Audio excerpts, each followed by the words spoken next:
Greetings and salutations, loyal viewers of this channel. Today we're going to have a conversation, a discussion, Philip DeFranco style, because you guys know for sure I'm absolutely a huge fan of Philip DeFranco, about Vice's latest segment about how the right wing is so misogynist, so sexist, hates women so hard that for some reason, faces of the right wing tend to be women, and it's some kind of strategy or whatever. Don't worry about the particulars. Here's an old photo of Lauren Southern from back in the day, because this segment is from Vice's Decade of Hate, and they're not even talking about a lot of creators that are super relevant at this moment. Now look, we're going to talk about this. We're going to do a deep dive. We're going to get into every single aspect of this segment. You are going to be so familiar with it, so covered in it, that you'll need to take a shower after this video. But before we get into that, we are sponsored, so let me toss it to the sponsor. I'm going to fling it like that to the sponsor. Then we'll bring it back over here and we'll talk about it on the other side. You know, it's 2023 and not a lot has changed, has it? I mean, each and every item, for the most part,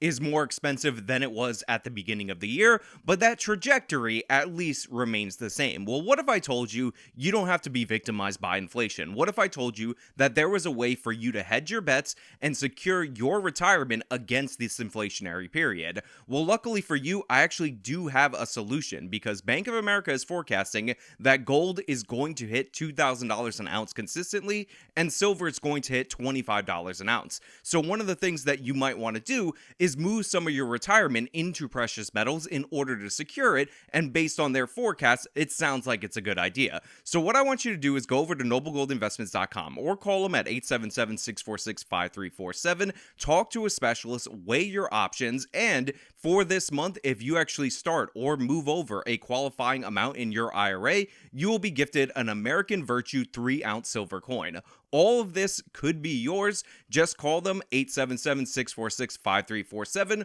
or visit them at noblegoldinvestments.com. Now, I first found out about this video in the way that a lot of you found out about this video, in that it was tweeted out by one Lauren Southern, who had an issue with the fact that Vice used a really old photo of her in order to form their thumbnail, because they're clickbaiting with old school Lauren Southern. Even though she's still on the internet, she still has new photos, new videos. You can take one of those photos if you need to clickbait her, and it seemed like a rather odd choice for Vice to do. And to be clear, and I just want to get this out there in the public so you guys know my biases, I actually quite like Lauren Southern. I met her in person, and she was very surprisingly, and I would never tell her this in person, quite charming and quite enjoyable to be around. I thought she was going to be absolutely terrible. I thought she was going to be absolutely horrible. I'm still a bit surprised that I like her this much, but you know, people surprise you, they shock you. Maybe she fooled me. I don't understand it. But yeah, the amount of people that won't get the humor in the way that I phrase that will be astronomical. But yeah, if you're not sure about how solid I feel about her, look at how I reacted to Lauren Southern opening up about something that a man did to her in Australia that was quite troubling. Yo, that I had some guy grab my butt in a supermarket in Australia like 2 days after he was released on bail. And it turned out I was like, you know what? It's on CCTV camera. I'm going to take it to the police. I'm just so irritated with this. And when the police came over, they didn't even have to like ask me for a description, because they knew exactly who it was. And he had done this to like 5 other women the same day in the same mall. He literally got out of jail for sexual assault and immediately went on a groping spree in the mall. Wow. What was worse, the groping or the fact that you weren't even special to him? I was going to ask that. That's the worst part. I thought we had something special.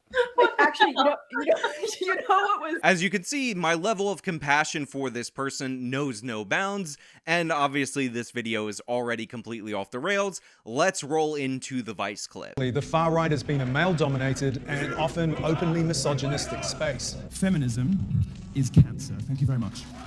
But in recent years, at least on the surface, something has changed. At its core, feminism is ideological poison. Across the world, women have emerged as key figures in far-right movements, playing a central role in softening the image and broadening the appeal of extremist politics. So first of all, I don't do this very often. I don't talk about this thing, but I found this quite off-putting because the way this guy is sitting is making me incredibly uncomfortable, and the fact that he has his hands like this and his hands are quite small also bothers me. I don't know why this particular setup is weirding me out so much. Maybe it's this faux authenticity where it's like, oh look, from this angle you can see the lights are in the frame, so even though this is clearly a professionally produced segment, it looks like it's kind of on the ground and ground level and not that professionally produced. Look how cool and hip and modern we are with this weird guy that's sitting in a chair that maybe should be sitting near a desk, or maybe you should shoot him from a different angle so his hands aren't constantly doing this in the frame. It really bothers me. It very much upsets me. It makes me uncomfortable, and we haven't even gotten into the substance of the video so that I can explain why I'm so bothered by it. A new generation of female social media personalities are emerging as figureheads of far-right movements. If you get permanently banned on Twitter like I was, do not start a new Twitter account. You'll just build up your platform again and get kicked off again. Just move to Gab Minds. So I understand that this is a part of Vice's 10 Years of Hate series, which is ridiculous and absurd, and likely we're going to have to go into some of the other episodes so that we can make fun of it, but the way that this is presented is like it's a new thing, and you could see the blending of older creators, people who have been around for a little while, not talking about their age specifically, with the modern politicians in order to combine this to make a narrative, and it's just a strange situation. Again,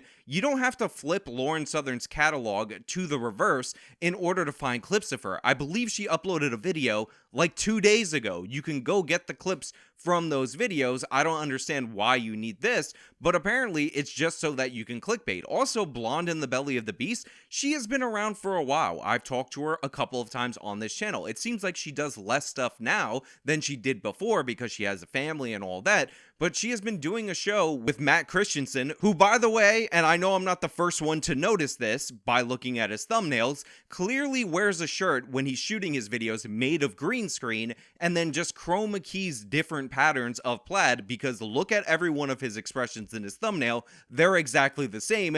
There is no way that you could take 10,000 photos that identical. I don't believe you, Matt. Show us your green screen shirt. A new generation of female social media personalities are emerging as figureheads of far-right movements. If you get permanently banned on Twitter like I was, do not start a new Twitter account. You'll just build up your platform again and get kicked off again. Just move to Gab Minds. In Italy, the far-right politician Giorgia Meloni has just made history. Tonight, Italy is preparing for its first ever female prime minister.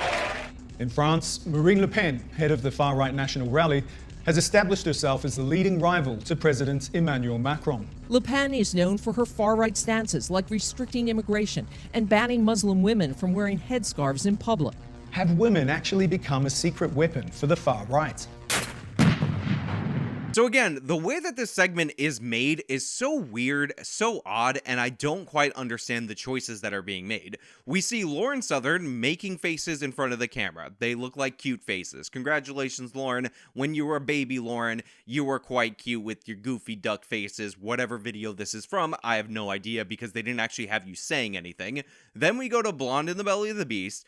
Then we go to Italy's new prime minister. Then Maria Le Pen. Then Marjorie Taylor Greene, and then this guy says, hey, I think women might actually be a secret weapon for the right wing. All of these public people who have been public for a long time might actually be a secret weapon for the right wing. What the hell am I saying? Let me just sit like this so you could see my hands throughout the course of the segment and make Sean really, really uncomfortable. Women on the far right have emerged as major social media presences, becoming leading influencers of the radical right. Okay, so women on the far right are growing like crazy. They're becoming major leading influencers, and they're the secret weapon of the far right, according to Tim Hume over at Vice, sitting in a large room trying to feign authenticity for this series.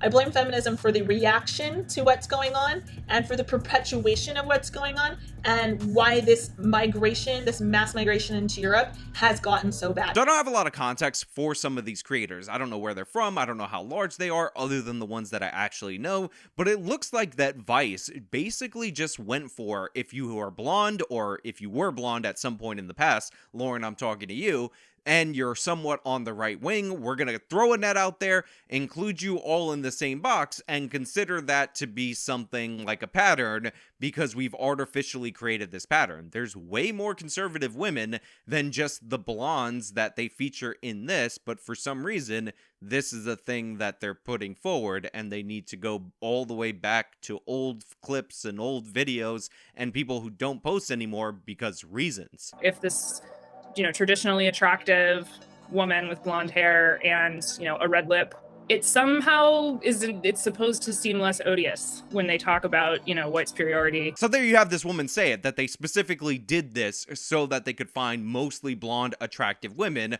Also, I find it hilarious that they're talking about these very feminine, very attractive women that are blonde, and they gave us a short-haired feminist type as the person complaining about it with a very low-quality video. Again, all the money in the world for Vice, and you have like a 2014 Skype connection, which I guess makes sense because most of this video feels like it's talking about stuff from 2014. But it's about putting up a certain veneer. It's also absolutely about recruitment. Yes, it's certainly true that the presence of women kind of humanizes and also almost justifies a movement. Yeah, it makes it softer to hear. It's easier for people to hear a hard message when it's a soft, good-looking woman saying it. It's just... So here you have Jared Taylor with one of these women. For those of you who are unaware of Jared Taylor, he's this Yale-educated guy, and I believe he identifies as a white separatist, not necessarily a white nationalist. He wants the races to go their separate ways. Obviously, you know where my disagreements would be with somebody like that.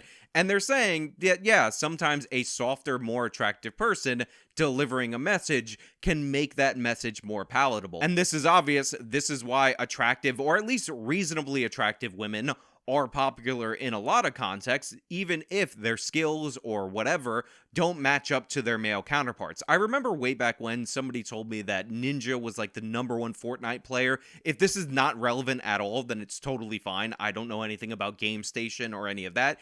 And he was the #1 streamer on Twitch, and the #1 female streamer on Twitch, I believe, was Pokimane at the time, but she was something like the 6,900 millionth best player at Fortnite or whatever. But Pokimane has built up an audience that finds her attractive, so even though she clearly does have some skills as a streamer that separate her from the other female streamers, obviously that plays a role in her success. We all understand this.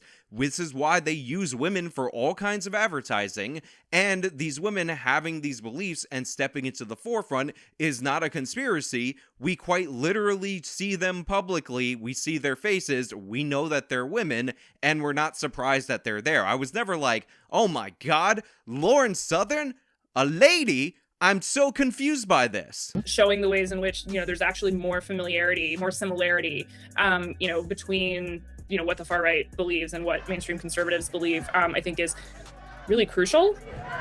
So again, we have clips of Charlottesville from 2017 just showing you that all the information, all the stuff that they're talking about is kind of irrelevant at this moment in time, unless, of course, you're throwing out red meat for the left-wing base that loves pretending like the only two violent political instances in American history were January 6th. Where were you January 6th? I was in a car dealership trying to buy a car, but then the guy at the car dealership was telling me that the frame damage was no big deal. And then I looked up, I saw on the screen that our republic was getting frame damage. Democracy worldwide was being crippled. Where were you January 6th? Let me know down in the comments below. Where were you? Where were you? And Charlottesville, which I don't have to do a where were you for. It's just called Charlottesville. They're not trying to make that into a 9/11. There's one key demographic in particular to whom female far-right influencers appear to have a special appeal, and that's other women. Bro, stop with the hands thing. It really is making me uncomfortable. But now this guy says that women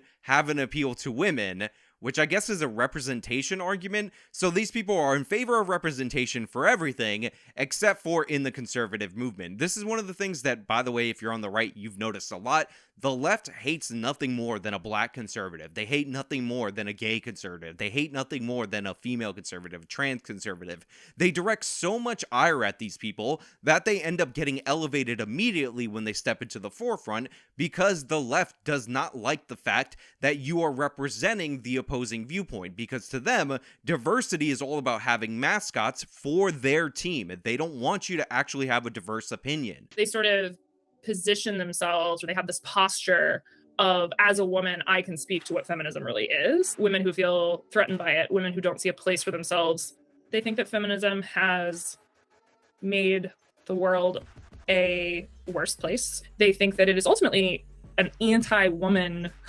project. They also describe partnership and motherhood as political action, because when your whole project is about guaranteeing the future of whiteness, fulfilling all of that is a matter of politics. So I've often said on this channel, and I've said it privately to people that I've talked to within the space, that one of my least favorite slogans, if not my least favorite slogan in all of American politics, is the slogan that the personal is political. And the reason why I can't stand this is that essentially it gives left-wingers, who are the people who came up with this slogan, license to treat you as somehow subhuman or somehow morally inferior if you go against their new religion, which of course is leftism.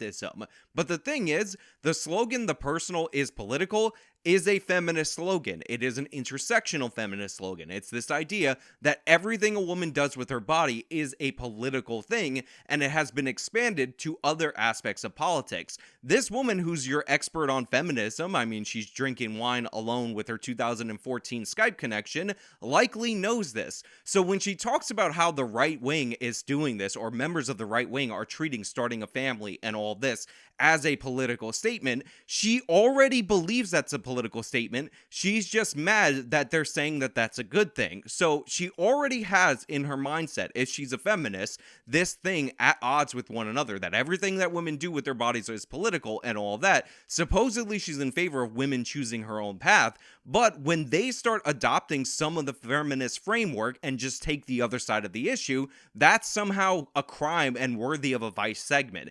It makes no sense at all. It's completely absurd. And when you actually understand the philosophy that they operate under, you realize how ridiculous this segment actually is. Figures like the Canadian alt-right star, Lauren Southern, operate as independent, empowered entrepreneurs and consciously use the same social media strategies as other online influencers to build their following. Underestimated the amount of people that were going to be here. I said there was only going to be 1,000. There are thousands.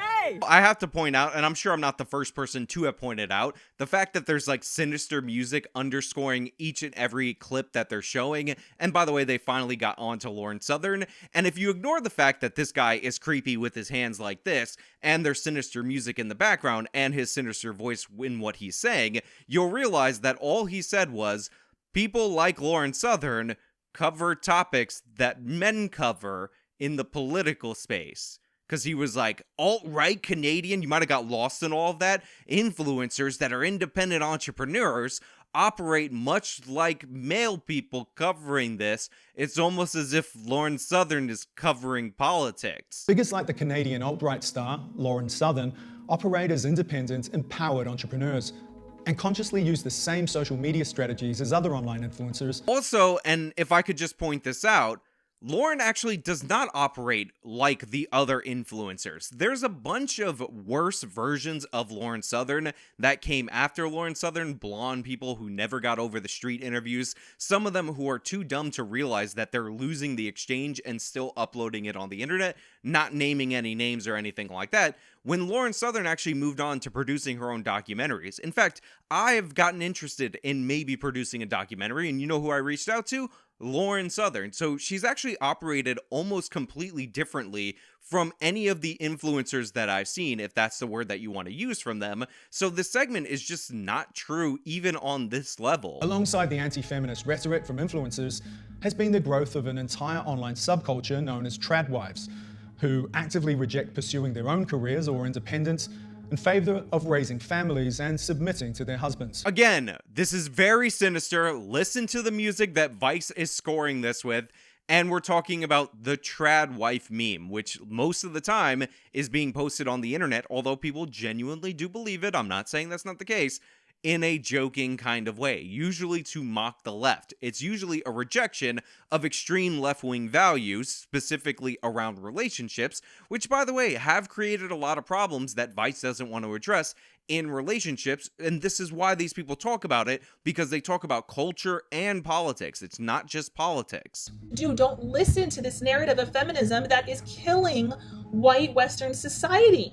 Don't buy into it. The trad movement is this movement to celebrate women who are in traditional roles. You are creating content that celebrates, that, highlights how good the trad life is. It's making traditional gender roles seem appealing, seem cool, seem a part of the future. Again, what's the issue with that? What is the problem with people advocating for this to be a tolerated role for women? Because everything in our culture says emphasize career, put that first. And by the way, I don't have anything against career women per se. I've talked about how my fiance graduated high school early, finished college by the time she was 20, her bachelor's, ended up getting a master's in accounting, and is now in law school. If being a career-minded person was something that bothered me, I would have dated somebody else. But I'm not against people who want to live that lifestyle, who want to have the ability to live that lifestyle, and who are trying to combat all the negativity about women who live that lifestyle. Remember,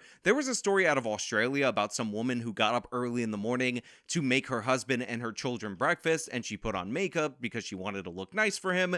And the national news media and the international news media attacked this woman because they were like, oh, your husband sucks, how dare you, you're not his slave. And even though she said, this is what makes me happy, this is what I choose to do, I feel most fulfilled as a wife, she became a joke according to the mainstream media across the world.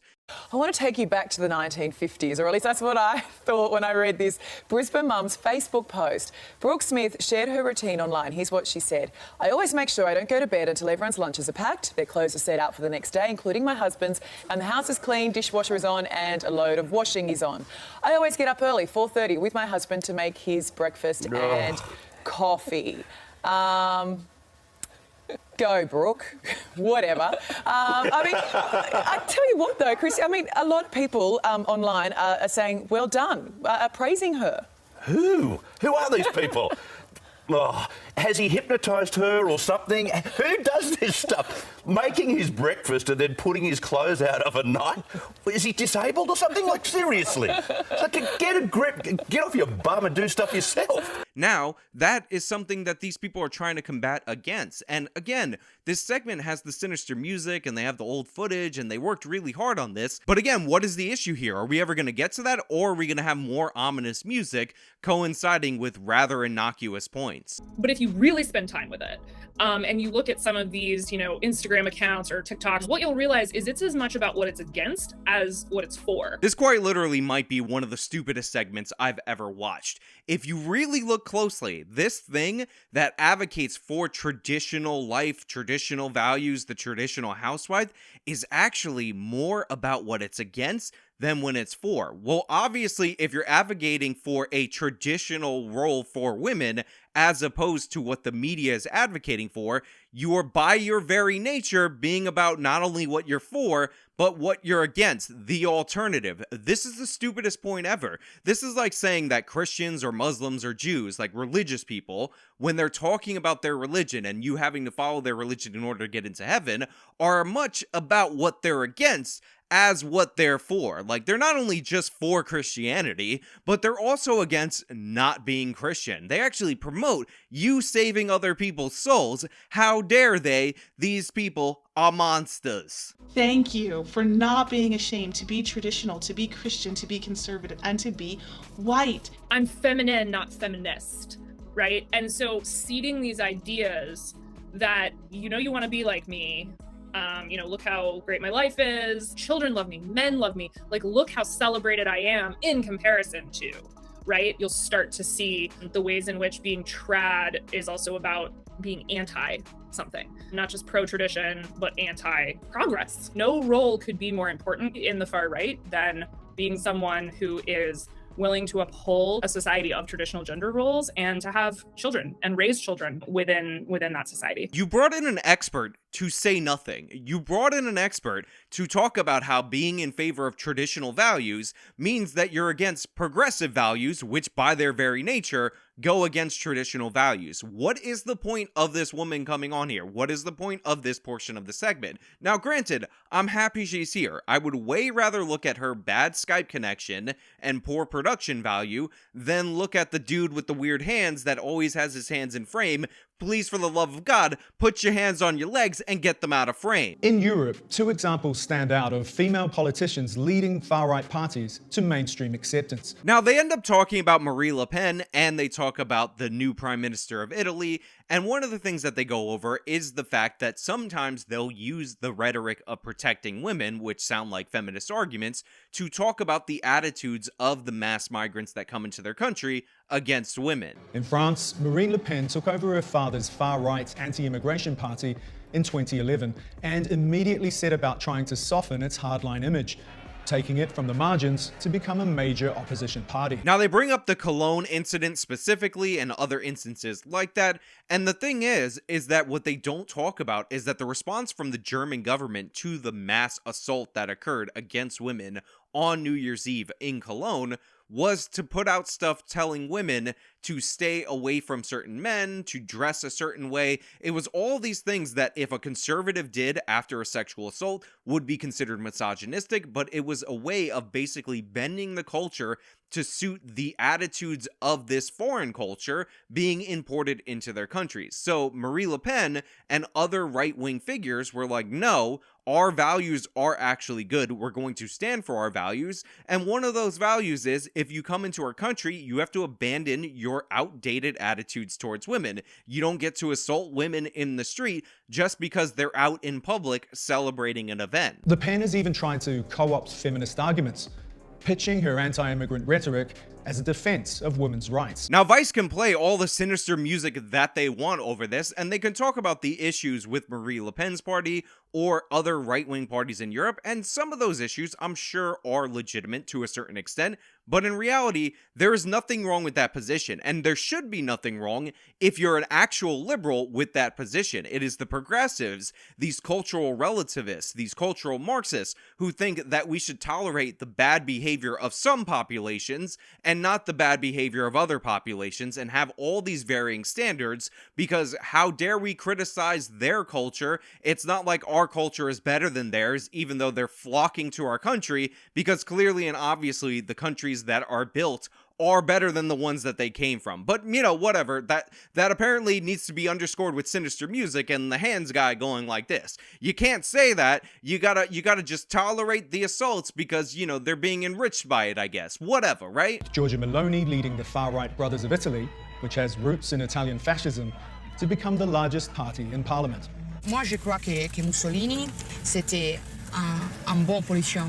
I'm not going to go into this any further, but I didn't want to go without playing this clip specifically, which again is a younger version of the current Prime Minister of Italy, the first Italian woman to be elected Prime Minister, or the first woman to be elected Prime Minister in Italy, saying that she thinks Mussolini was a good politician, and Vice is just cutting it off right there. They're quote mining her as if she endorses Benito Mussolini. This is absurd and ridiculous, and the fact that they would just quote mine the current prime minister like this just goes to show you that the sinister intent should be played for Vice, that score, because what they're doing is incredibly deceptive. Mussolini, by the way, disagree with him, kind of had my country go to war with his country because he was so not good on the international level, aligned with the Nazis, not about that, was still a good politician. Remember, he brokered a deal and made peace with the Vatican, and did so in such a way where the Vatican agreed that they would stay out of global conflicts, so that if he was going to launch the wars